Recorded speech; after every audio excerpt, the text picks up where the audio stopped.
উপর নিচ ভাত খাওয়ার হাতের নাম ডান হাত।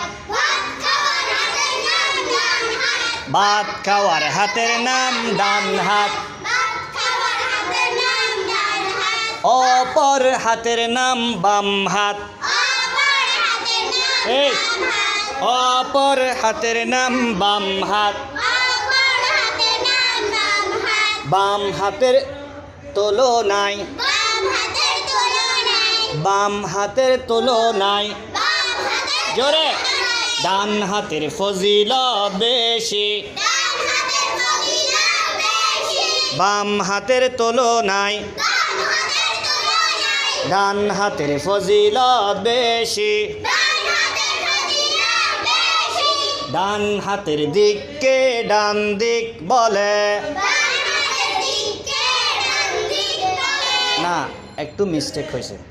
বাম বাম হাতের দিককে বাম দিক বলে। বাম হাতের দিককে বাম দিক বলে। ডান হাতের দিককে ডান দিক বলে। মাথার দিককে উপর দিক বলে।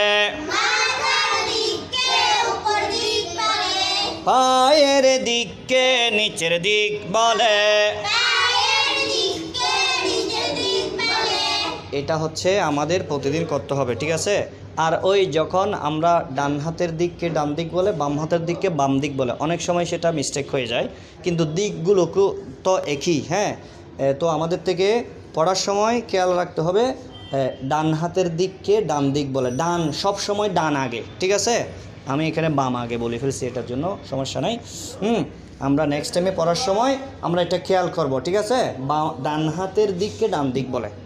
সব কাজের মধ্যে আমরা কি ব্যবহার করব?